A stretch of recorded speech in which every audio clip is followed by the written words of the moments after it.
Hello, everybody. My name is Marsh, and welcome to my review of the fifth episode of the Rings of Power TV show. Let's go ahead and jump into it.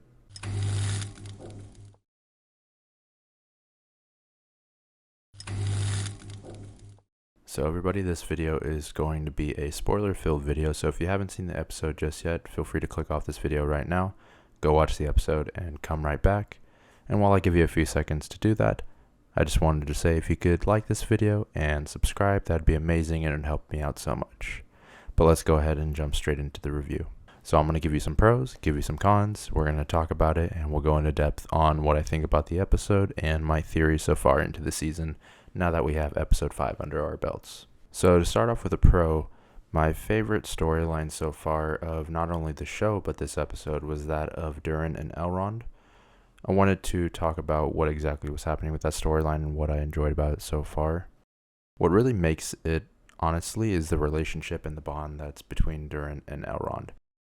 The fact that Elrond won't give up his oath that he made with Durin to save his people per se, and the fact that he is so loyal to him as a friend is really what makes it like a special moment in the show, I guess. Not special per se as it's the best thing ever on TV, but special as in they have a very good friendship and it's easy to connect with them.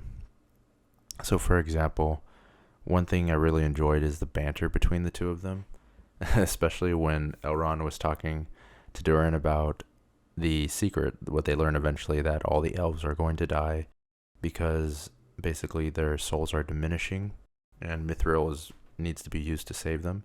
That's the secret he had to tell Durin that he found out this episode, which is why he was sent to spy on the dwarfs by the other elves and Celebrimbor, essentially. So he's just been a puppet for the elves basically this whole time.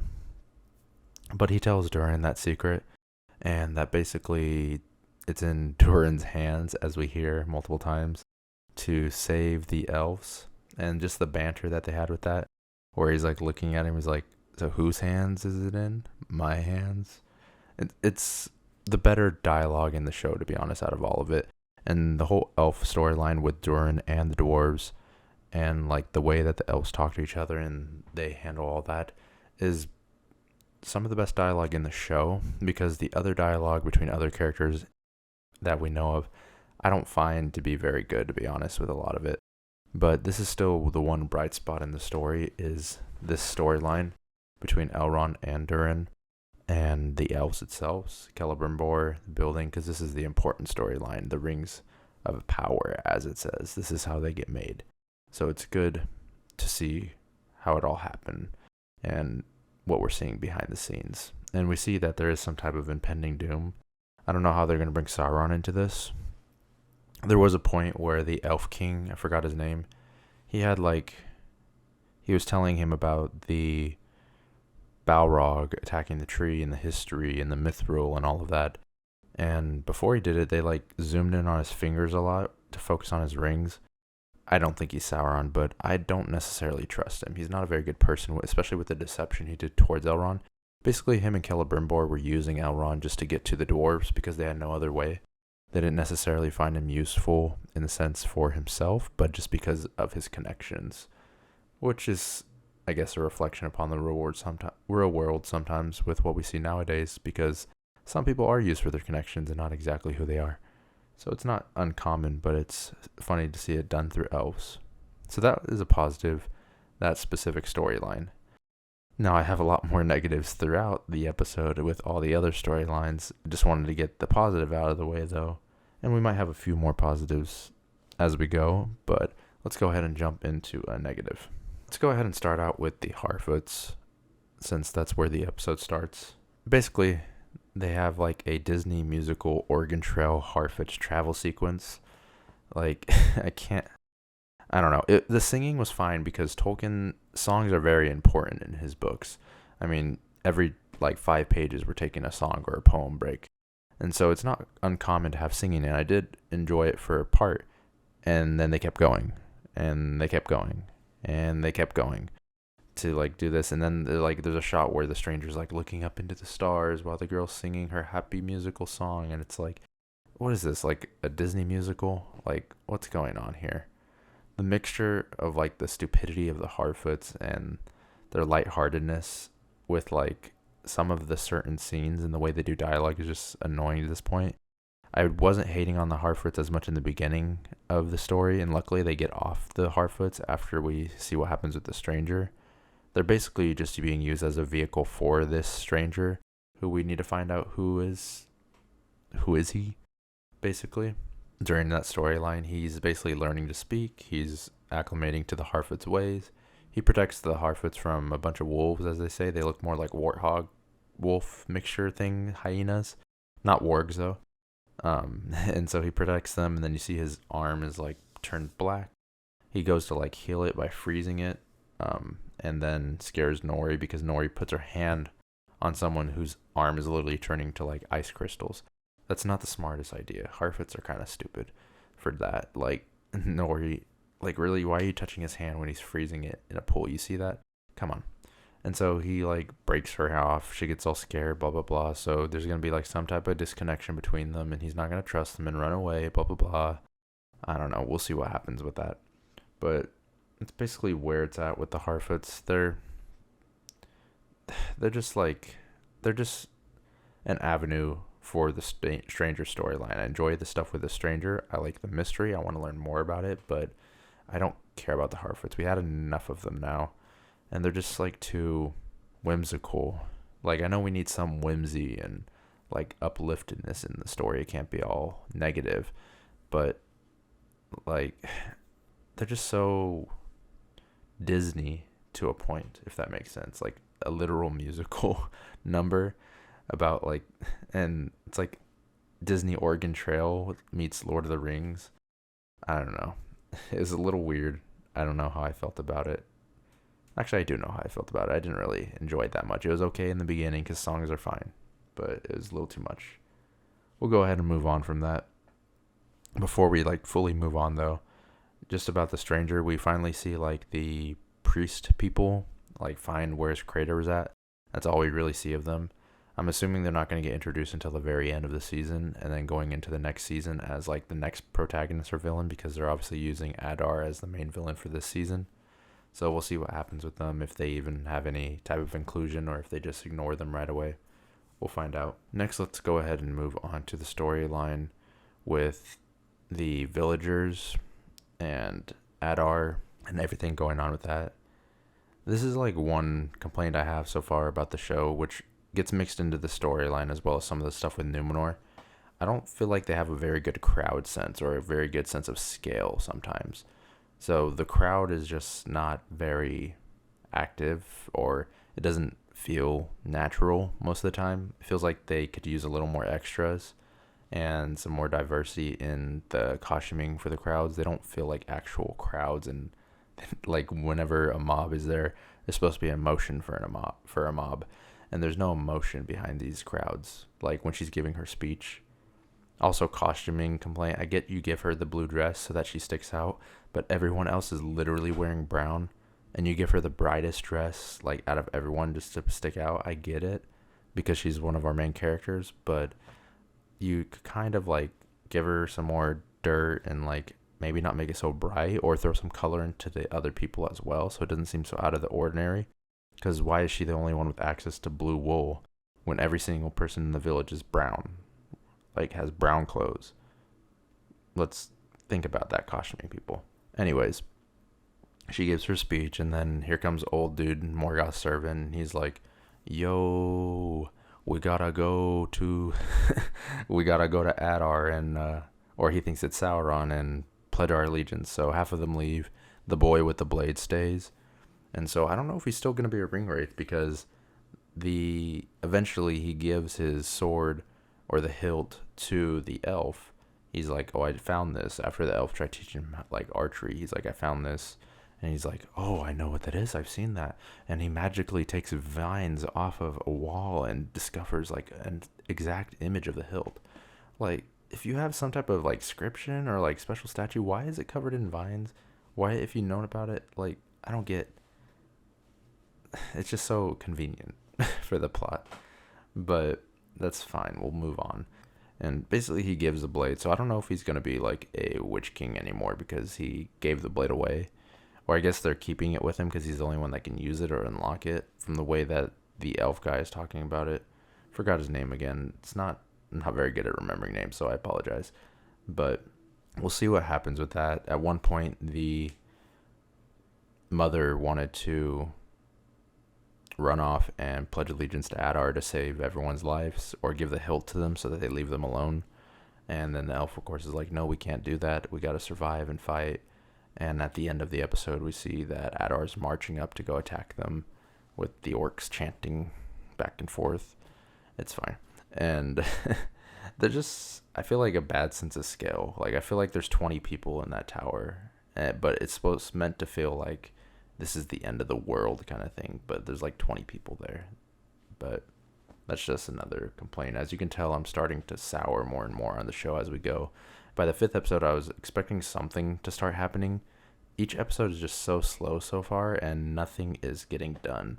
Nothing's happening of any importance. We're just reiterating the same things over and over, or we're introducing some new characters no one cares about. Like stretching out another mystery, but not actually giving us anything about the mystery. It's just like, we have 3 episodes left. What are you going to do in these 3 episodes? Are you going to ramp up this action and the story and actually give us some like moments in the show? There's nothing that's happened. Nothing in 5 hours. That's longer than The Fellowship. Like, The Fellowship Extended is like 3.5, 4 hours. But nothing's happened so far. I'm starting to get more and more annoyed by that.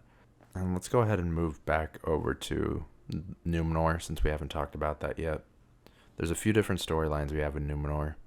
We have Isildur's sister, who is falling in love with Pharazôn's son, and somehow they're like teaming up together in a way, even though they've literally just met each other and bumped into each other once, and now they're developing a relationship.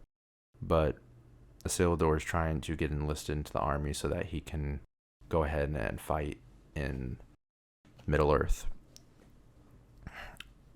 in the Southlands.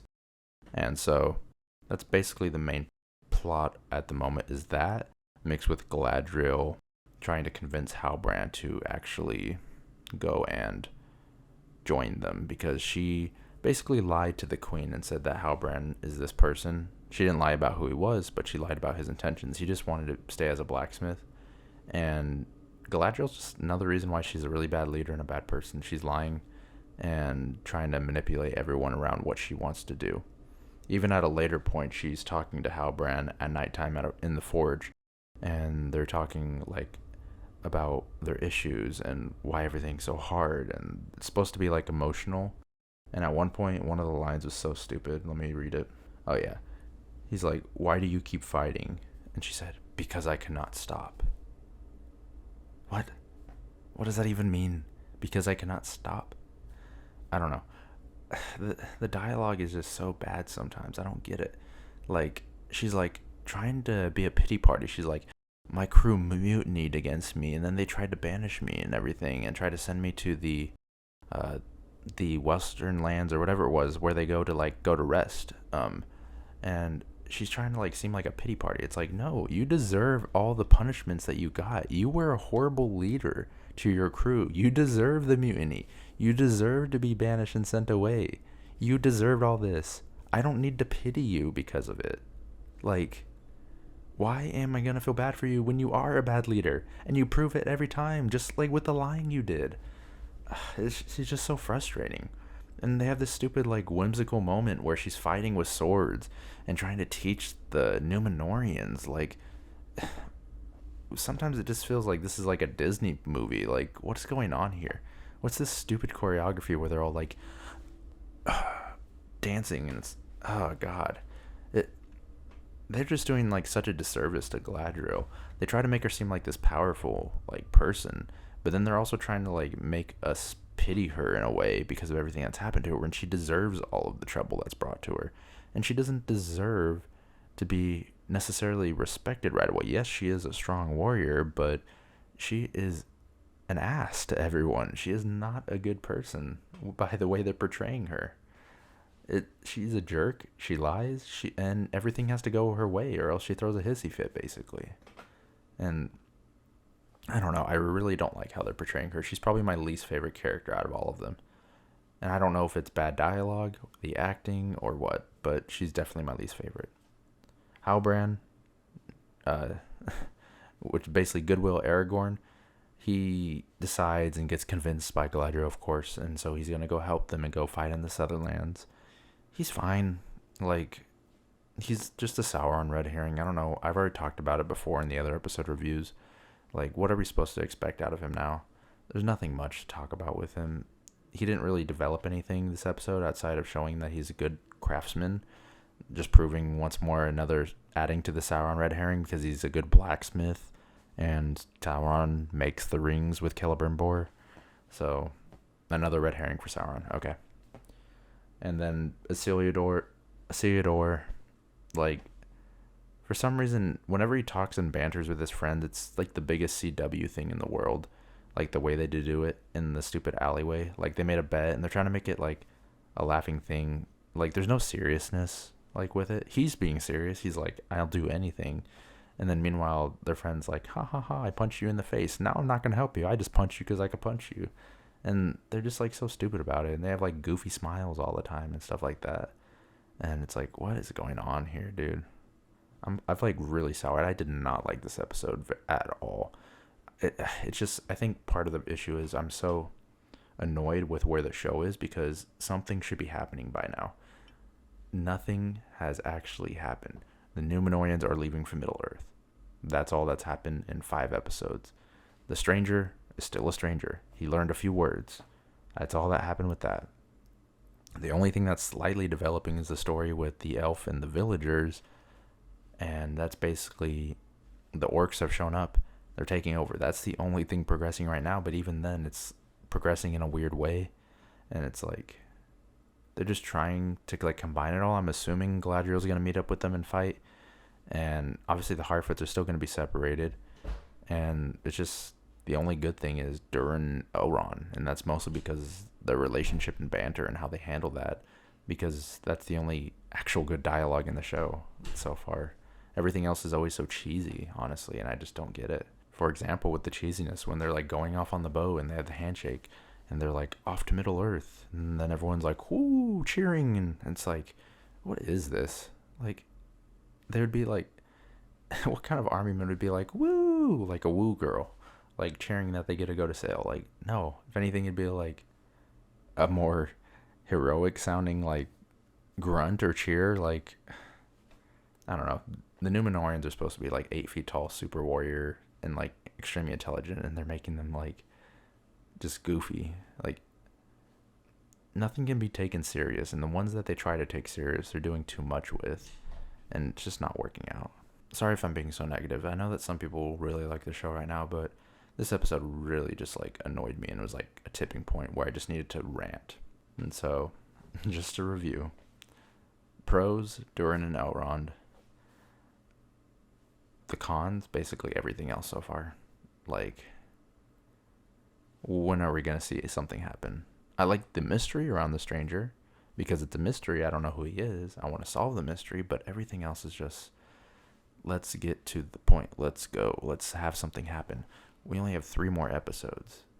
Like, where are we going to go with this? There's going to be a battle next episode, I assume. And then after that, what's going to happen? When are we going to see Sauron? He doesn't need to be revealed as Sauron, but when are we going to see the person that's supposed to be him? I don't know. We'll see what they do. Anyways, I'll try to be more positive now. How did you guys like the episode? What did you enjoy? What did you not enjoy? If I'm totally wrong, just let me know. That's totally fine. Let's have a conversation in the comments below.